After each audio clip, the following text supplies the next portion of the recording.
स्वागत है आप सभी लोगों का एक बार फिर से। रावण के अनुसार तंत्र से, जड़ी बूटी से, पेड़ पौधे की कुछ क्रियाओं को करके आज भी कुछ भी किया जा सकता है, तकदीर बदल सकता है, भाग्य चमकाया जा सकता है। तो यह वीडियो को ध्यान से देखना। रावण संहिता का आज मैं आप लोगों को जानकारी बताने वाला हूं। रावण न केवल एक महान विद्वान पंडित था, बल्कि वह एक ज्योतिष और भगवान शिव जी के परम भक्त भी था। रावण अपने 10 शीशों के कारण आज भी जाना जाता है दर्शकों, जिसके कारण उसका नाम दशानन पड़ा है। देखिए, रावण ने ही शिव तांडव स्तोत्र और शिव संहिता की रचना की है। आज जो आप रावण की शिव तांडव स्तोत्र का जो गान करते हैं ना भगवान शंकर को प्रसन्न करने के लिए, वह रावण के द्वारा ही रचित है। रावण संहिता में रावण के धनवान होने का राज सहित ऐसे कई तंत्र मंत्र के बारे में भी लिखा है, जिससे गुप्त और गड़ा धन आपको बहुत आसानी से मिल सकते हैं। ये बात रावण संहिता में है, जिसमें रावण ने उसके धनवान होने का राज, धन प्राप्ति के अचूक वह शक्तिशाली उपाय बताए हैं। देखिए, असुर के सम्राट होने के बावजूद भी रावण एक महाज्ञानी पंडित, शास्त्रों में पारंगत था। दुनिया के कोई भी ऐसे व्यक्ति नहीं जो कि रावण से ज्ञान में पछाड़ दे।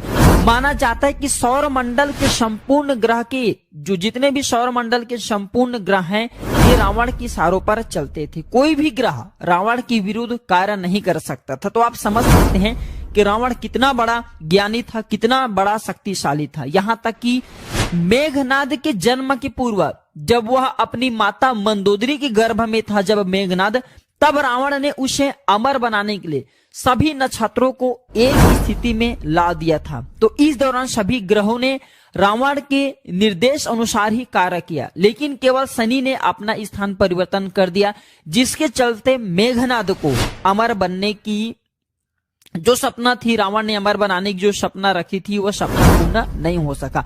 और इसी कारण मेघनाद यशस्वी पराक्रमी योद्धा होने के बावजूद भी अल्पायु का हो गया। भले ही महापंडित रावण को रामायण का नकारात्मक पात्र माना जाता हो, लेकिन माता सीता का हरण रावण ने अपनी जिंदगी की सबसे बड़ी भूल करने के कारण की थी। और यह भी जाना जाता है, यह भी कहा जाता है कि रावण जानता था कि प्रभु राम जो श्री रामचंद्र जी हैं, वह भगवान विष्णु जी के अवतार हैं। यदि उनके हाथ उनकी मृत्यु हो तो निश्चित उन्हें वैकुंठ की प्राप्ति होगी। ऐसे में उसने अपने पूरे परिवार के उद्धार के लिए जानबूझकर श्री राम जी से, प्रभु राम से शत्रुता मोल रखी। तो चलिए इस वीडियो में जानते हैं रावण द्वारा रचित कुछ ऐसे जड़ी बूटी के बारे में, क्योंकि रावण ने रावण संहिता में बहुत सारे ऐसे जड़ी बूटी के बारे में बताए, कुछ तांत्रिक वस्तु के बारे में बताए हैं, जिससे धारण करने के बाद व्यक्ति की अध्यात्म उन्नति होते हैं, व्यक्ति धनवान बनते, गुणवान बनते हैं। आप अपने सारे पर सबको नचा सकते हैं, आप जो भी बोलेंगे वही होगा। अर्थात रावण ने जो रावण संहिता जो बुक लिखी, उसमें बहुत सारे तांत्रिक वस्तु के बारे में बताएं, जिससे व्यक्ति धारण करने के बाद दूसरे के मन मस्तिष्क को कंट्रोल कर सकते हैं।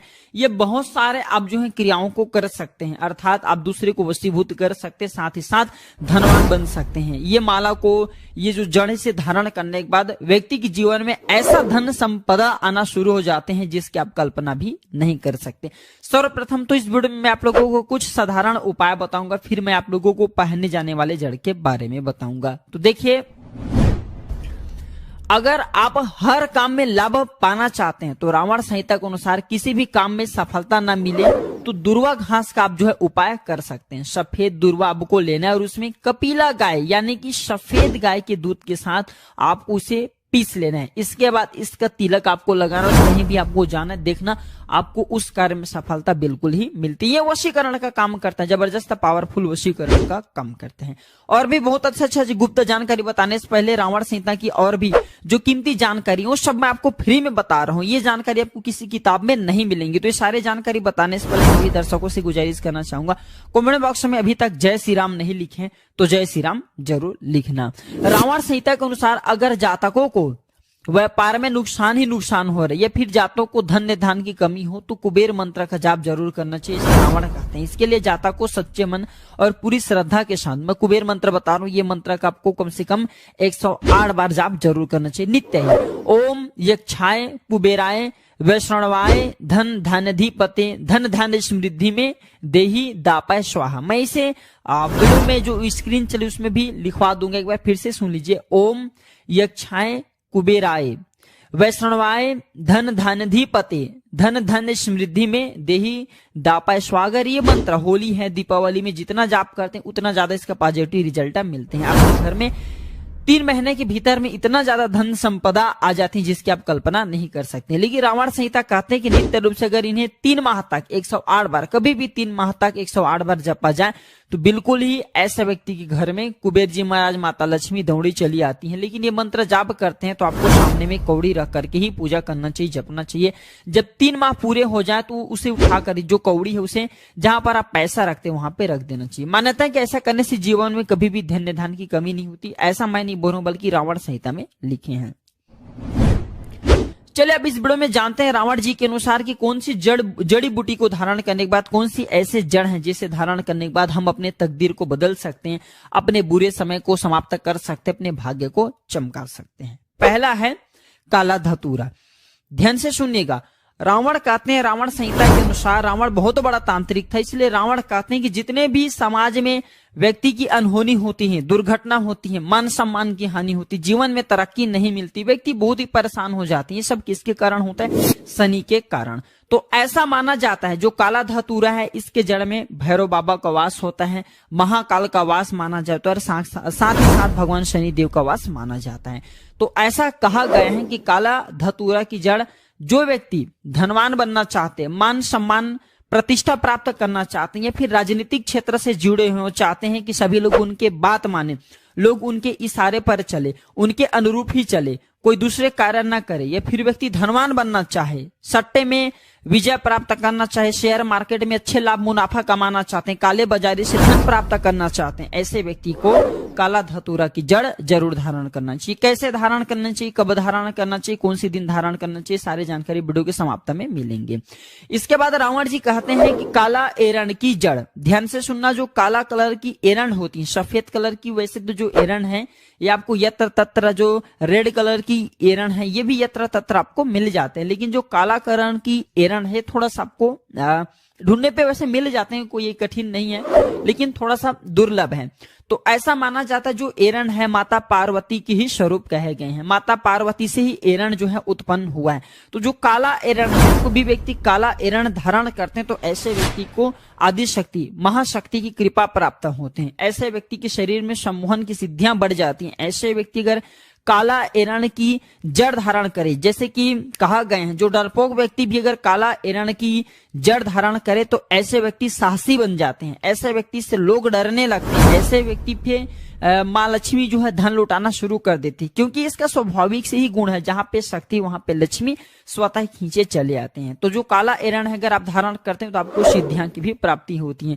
अड़िमा, लागिमा, उत्पन्न, जितने भी ये 9 प्रकार की सिद्धि कहे गए हैं, 8 प्रकार की सिद्धि, 9 प्रकार की निधि कहे गए हैं, ये आपको स्वतः ही प्राप्त होना शुरू हो जाते हैं। इसके कुछ आंशिक रूप आपको मिलते हैं।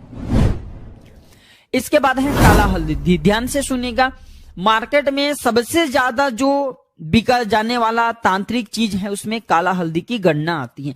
काला हल्दी को साक्षात माता काली की स्वरूप कहे गए हैं। जो काला हल्दी होते हैं, अगर आपको ओरिजिनल काला हल्दी मिल जाए तो ऐसा माना जाता है चलते ट्रेन को भी व्यक्ति रोक सकता है। काला हल्दी मिल जाए तो बंद ताले को खोल सकता है। काला हल्दी मिल जाए तो आप अपने पुस्तक में लिखे स्याही को मिटा सकते हैं। तो इसके द्वारा और भी अनेक प्रकार के तांत्रिक क्रिया किए जाते हैं, ऐसा हमारे धर्म तथा तांत्रिक ग्रंथों में लिखे। जैसे काला हल्दी से व्यक्ति नोटों की बारिश करते हैं, वो होता है कि नहीं होता, लेकिन किताबों में ये जानकारी आपको पढ़ने को मिल जाते हैं। हम सभी दर्शकों को बताना चाहेंगे, रावण संहिता के अनुसार काला हल्दी अगर कोई भी व्यक्ति धारण करते हैं तो ऐसे व्यक्ति से काली शक्तियां हमेशा दूर भागते हैं। ऐसे व्यक्ति की साक्षात माता काली रक्षा करते हैं, पुत्र की भांति ऐसे व्यक्ति की माता काली साक्षात रक्षा करते हैं और ऐसे व्यक्ति की अध्यात्म उन्नति होता है। ऐसे व्यक्ति के जीवन में अगर किसी भी वस्तु का अभाव हुआ, सारे वस्तु स्वतः प्राप्त होना शुरू हो जाते हैं। तो अध्यात्म उन्नति करने के लिए ये फिर ग्रह नक्षत्र की बाधा से आप पीड़ित हैं, कोई भी ग्रह आपको बहुत परेशान करते हैं, तो काला हल्दी की जड़ आप जो जरूर धारण करें। इसके बाद है काला कपास। ध्यान से सुनिएगा, जो काला कपास है ये आपको बहुत आसानी से मिल जाते हैं ढूंढने पर, ये बहुत ही प्रबल कहे गए हैं। काला कपास ऐसा माना जाता है, काला कपास के पेड़ के नीचे से अगर आसमान को देखा जाए तो देवी देवता के विमान नजर आते हैं। यहाँ तक कि काला कपास के नीचे से देवी देवताओं को देखने पर देवी देवता भी जो अपने लोक में है वो भी दिखने लगते हैं। ऐसा हमारे कई तांत्रिक किताबों में लिखे हैं। लेकिन इसे रवि पुष्य नक्षत्र में देखना होता है। काला कपास धारण करने के बाद क्या बेनिफिट मिलता है कि इसे अब को देवी लक्ष्मी सिद्ध होते हैं, देवी सरस्वती सिद्ध होते हैं और आदि शक्ति जिसे हम माँ पार्वती बोलते हैं, ये तीनों महाशक्ति सिद्ध होते हैं। इनके जड़ में तीनों का वास माना जाता है। ये बहुत ही प्रबल कहे गए हैं। यहाँ तक कि काला कपास से व्यक्ति इनके रस से अगर पारद का मारण किया जाए तो व्यक्ति सोना भी बना सकते हैं। तो चलिए जानते हैं कि इन जड़ों को किस प्रकार धारण करना होता है, कैसे धारण करना होता है, इनके धारण करने के दिन क्या होता है। तो शुभ मुहूर्त के एक दिन पहले ये जो हमने अभी जितने भी जड़ बताए हैं ये सब पेड़ पौधे को आपको निमंत्रण दे करके आना होता है। एक दिन पहले जैसे शुभ मुहूर्त है, जैसे कि दीपावली है, होली है, या फिर ले लीजिए कोई त्योहार आ रहे हैं शुभ मुहूर्त, रवि पुष्य नक्षत्र है, गुरु पुष्य नक्षत्र है, या फिर सिद्धार्थ सिद्ध योग है, कोई भी शुभ मुहूर्त है, आप जो है देख सकते हैं कि एक दिन पहले आपको इसी निमंत्रण दे करके आना होता है। या फिर चाहते तो रविवार के एक दिन पहले शनिवार के दिन निमंत्रण दे करके भी आ सकते हैं जब आपको अर्जेंट हो। इसके बाद शुभ मुहूर्त में निमंत्रण देना आपको जाना होता है। इसके लिए आपको चावल रखना है, पीले चावल रखना है, आपको 5 अगरबत्ती की कांडी रख लेना और एक आपको नारियल रख लेना। इसके बाद आपको अगरबत्ती जलाना है वहां पे। इसके बाद नारियल वहां पे आपको भेंट कर देना है। जो भी पेड़ पौधे की जड़ लाना चाहते हैं, जैसे कि आप काले धतूरे की जड़ लाना चाहते हैं तो वहां पे नारियल आपको भेंट करना है, अक्षत चढ़ा देना है, पीले कलर की जिसे हम चावल बोलते हैं। और आपको प्रार्थना करना है कि हे औषधि महाराज, हे वृक्षराज, मैं आपके जड़ का प्रयोग करने जा रहा हूँ इस कार्य के लिए। कार्य में बोल देना धन प्राप्ति, शनि के जो कुदृष्टि है उनके बचाव करने के लिए, अपने आत्म कल्याण करने के लिए। इस प्रकार से प्रार्थना करना है। जो भी जड़ लाने से प्रार्थना करना है। इसके बाद आप उन्हें बोलना है कि कल मैं प्रातः काल सूर्योदय से पहले आपको ले जाने आऊंगा, कृपया आप मुझे अनुमति दे। इस प्रकार से प्रार्थना कर लेना और आपको फिर सुबह प्रातः काल जाना है स्नान करने के बाद और इस अब को खन करके ले आना है। लेकिन ध्यान रहे अब को कुदाल है, फिर लोहे की कोई भी वस्तु है, धातु बने हुए, उसे आपको खनन नहीं करना। इसके बाद इसे लाते हो तो इसे आपको सर्वप्रथम गंगा जल में धोने, दूध से स्नान करा देना है, कुमकुम रोली, अच्छा जैसे देवी देवताओं को पूजा करते उसी प्रकार से इनकी पूजा करने के बाद इसे चांदी के ताबीज में डाल करके पहनना है। मैं चांदी की ताबीज क्यों बोल रहा हूँ, क्योंकि चांदी की ताबीज जो होता है शीतल होता है, ये आपको नकारात्मक प्रभाव से बचाता है। तो आपको चांदी की ताबीज में से डालना है। और पहनने के जो दिन होता है बुधवार और शनिवार, ये 2 दिन हमारे धर्म शास्त्रों में कहे गए, क्योंकि जो बुध है इसे तांत्रिक देव कहे गए। शनि जो प्रकृति होते जड़ी बूटी धारण करने के लिए उग्रता मानी जाती है, तत्काल रिजल्ट देने वाले। तो बुधवार और शनिवार के दिन आप इसे पहन सकते हैं। तकदीर बदल सकते हैं, आपके भाग्य चमका सकते हैं। एक बार तो आप इसे धारण करके देखें, आपके जीवन में परिवर्तन आएगा और आप खुद देखना, देखते देखते आप उन ऊंचाइयों पर पहुंच जाएंगे जिसकी लोग कल्पना भी नहीं कर सकते। तो रावण संहिता के अनुसार जैसे रावण संहिता में बताए गए हैं जड़ी बूटी के बारे में, धारण करने के तरीके, सारे तरीके इस वीडियो में बताया हूं। यह जानकारी कैसा लगा हमें कमेंट सेक्शन में जरूर बताना और इस वीडियो को लाइक कर चैनल को सब्सक्राइब जरूर करना। इसे अपने दोस्तों यारों में आगे जरूर शेयर करना। हो सकता है आपके एक शेयर किसी की जिंदगी को बर्बाद होने से बचा ले। धन्यवाद, नमस्कार।